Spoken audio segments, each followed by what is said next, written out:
Thank you. Thank you very much. I'll be brief. Look, I woke up this morning with a head cold, so I've lost my voice a little bit. Unfortunately, bad day for this to happen. But Coach Salt, before you get out of here, I want you to know my first job in journalism was in Monroe, Louisiana, and my first job was covering Louisiana Tech University. So I know what you're getting into up at Ruston. Chick Childress was the coach then. So we're going back. I'm dating myself, but I know what you're getting into. And by the way, you know I'm a Hall of Fame representative for the city of New Orleans. I think just go ahead and nominate Puka for the NFL Hall of Fame. Sounds like he's got a shot. All right, thanks. And Coach Dunleavy, I was born and raised in Louisville, Kentucky, which is basketball country. So I would encourage everybody. I'm a huge basketball fan, college basketball fan. It's not a great time to be a Louisville basketball fan right now. Got a lot of changes. But I encourage you to get out and watch this team play because they're getting up and down the court and running up and down the court. They play a fun style of play. And Marlon Veal, Southeastern guard, he's something else. He's a show to himself. If you haven't seen this kid, he's like a little Allen Iverson kind of player.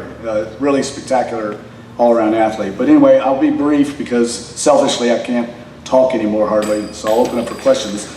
But I would say I want to talk about the Saints real quick. I know that's what I'm here to talk about. And I use a pretty easy barometer for when the Saints are doing well. It's when I start getting contacted by fans to show up at the airport from road games. And I started getting inundated on Sunday on social media and my email from fans wanting to go out and meet the Saints charter flight as it got back from Buffalo. That's when I know the city is starting to really buy in on the Saints. And I think rightfully so right now. I mean, I was bullish on this team in preseason.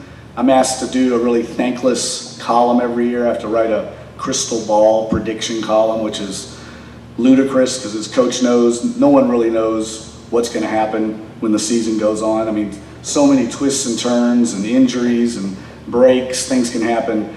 But it's a thankless job, and I picked the Saints to go 10-6, and my editor actually sent it back to me, which very rarely happens, and said, You're being a homer. They're not going to be 10-6. There's no way. And I said, I'm telling you, this team has got something going for it.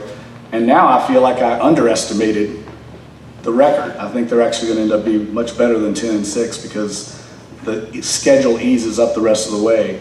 But I'm asked a lot about why the team is so much better. And I think it's pretty obvious. And I can kind of sum it up in two records that they've broken this year against the Detroit Lions. If you all went to that game or saw that game in week 6, they scored 3 defensive touchdowns. First time in the 51-year history of the New Orleans Saints that's happened, and it'll probably never happen again. It's very rare that happens anywhere, but much less with the New Orleans Saints that we all know have struggled on defense the last few years. And then, of course, on Sunday against the Buffalo Bills, they scored 6 rushing touchdowns, rushed for 298 yards, and became the first team in the modern NFL era to do that, to rush for over 275 yards and score 6 touchdowns. So the Saints are playing defense, scoring on defense, and they're running the football. And that's something we just haven't seen here. And I think the years I've covered the team, this is now the 18th year, this is the most complete team that they've had. Even the Super Bowl team, I don't think, could run the ball as well as this team can and could play solid defense. I mean, what that team had, if you remember, they had Darren Sharper, and they had a lot of interception returns, and they had produced a lot of takeaways. This team's producing takeaways on defense, but it's also playing very solid defense overall. They're ranked now in the top 10 in the league. The Saints are one of 3 teams in the entire NFL that are ranked in the top 10 in scoring defense, scoring offense, and total offense. I think that speaks to just how good this team is overall. And I don't think it's a fluke. I mean, I think they're going to be in the mix all the way to the end. And I made an executive decision. I've got a great job at the Times-Picayune. I kind of get to pick where I want to go. I can go to a Pelicans game. I can go to a Tulane men's basketball game. I can go to an LSU football game. It's really a great gig I have, and I don't take it for granted. But I made an executive decision a couple weeks ago. They asked me, do I want to go to Buffalo or the LA Rams road game against the Saints? So I picked LA. So I wasn't in Buffalo for the cold weather. They had kind of wet, rainy weather. It was in the 40s. I've been there plenty of times, and it's not one of the more exciting, sexy games to go to. So I am going to LA, and I think in 2 weeks, that's going to be a huge game. I mean, who knew that when the season started, right? The Los Angeles Rams have kind of authored one of the great turnarounds in the league, and it really reminds me a lot of what happened here in New Orleans with the Saints in 2006. You had a young, dynamic, offensive-minded head coach in Sean McVay. He's the youngest head coach in the NFL. He's a lot like a young Sean Payton, and he's got that team believing a lot like the 2006 Saints believed in themselves. And I think that's going to be a real good barometer game and could have playoff implications down the road when it comes to seedings. And so I'm looking forward to that, and the rest of the season I think is going to play out very well for the Saints. The schedule, a lot of home games here. The last game I was at the Superdome, it felt like the 2009, 2011 Superdome. I mean, it's really become a hostile environment.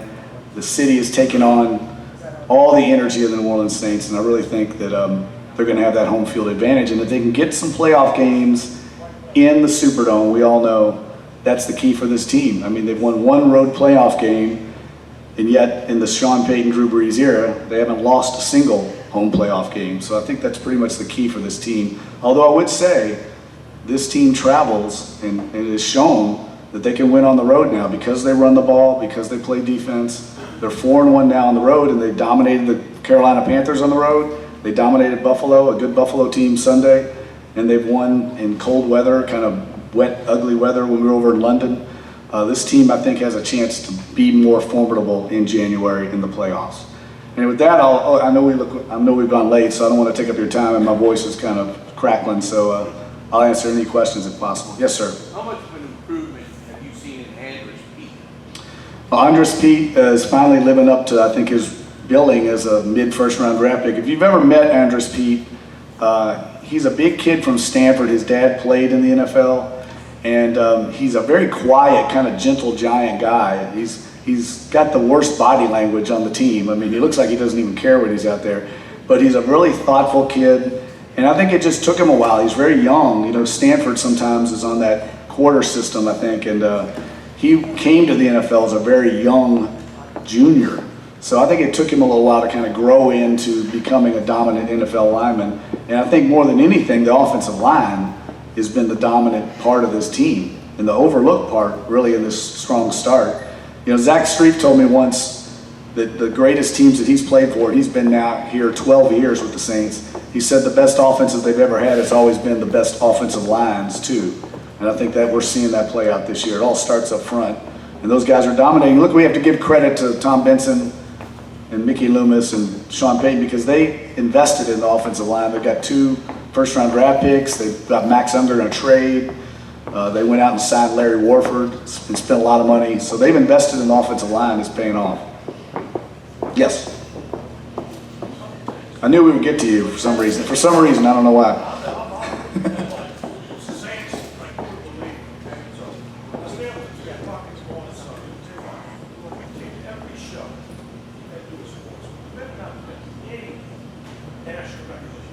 Right. Well, they're starting to get it. We're starting to get it, yeah.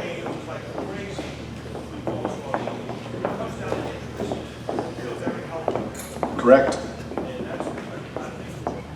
Well, you better knock on wood, though. So the question was about injuries and about how healthy this team is. Now, I would agree with you. I think when you look around the league, I think 7 teams have already lost their starting quarterbacks.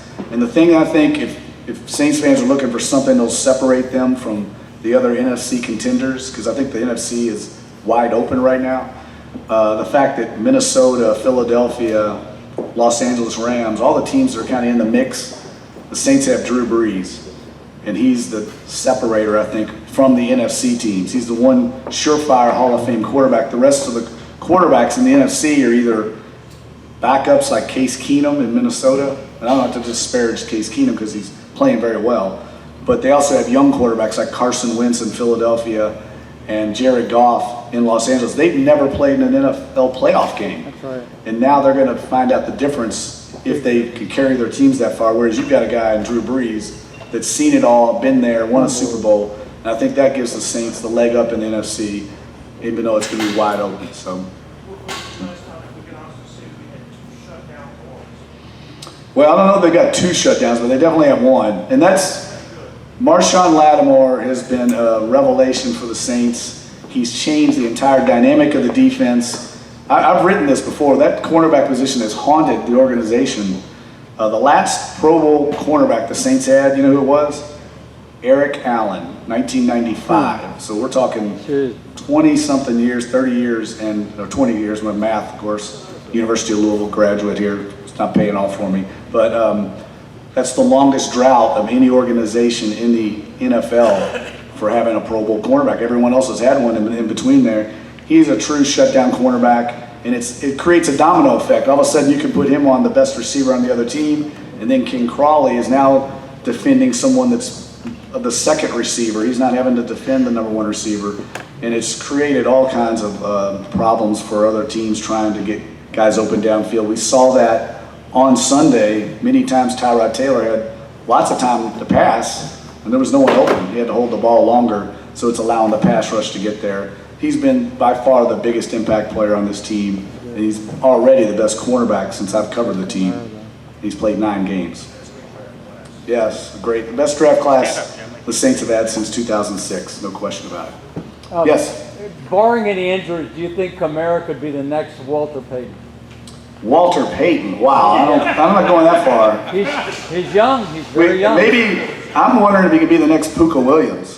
That's where he's going to be compared to. Let me tell you, that guy's good. He's Alvin Kamara, Sean Payton, I talked to him back in the spring after one of the early mini camps and was just talking to him off the side, kind of shooting the breeze with him. He's cool. And I asked him about Alvin Kamara, and I said, one of your assistant coaches told me he's going to play this year. He's going to really be a key player for it. He goes, play? He's going to make an impact, dude. He called me dude. Like, dude, he's going to make an impact. And that's when I knew, I said, this kid's going to be special, because Sean doesn't really talk that way about players. No, he doesn't. And so I immediately made a mental note to draft Alvin Kamara in my fantasy football league. And I got that guy on my team now because he's special. He reminds me of Reggie Bush and Pierre Thomas, kind of a hybrid. He's explosive like Reggie, but has the vision and the feel to run the way Pierre had. He's special. Another part of that draft class, you're right. Oh, thank you very much. Yeah, the show's on from 10 to noon every day. We've had Coach Dunleavy on. We try to have as many different guests as we can, and it's a lot of fun. Although my voice is not helping matters this week, I can tell you that. All right. All right, thank you all very much. Appreciate the time. Thank you.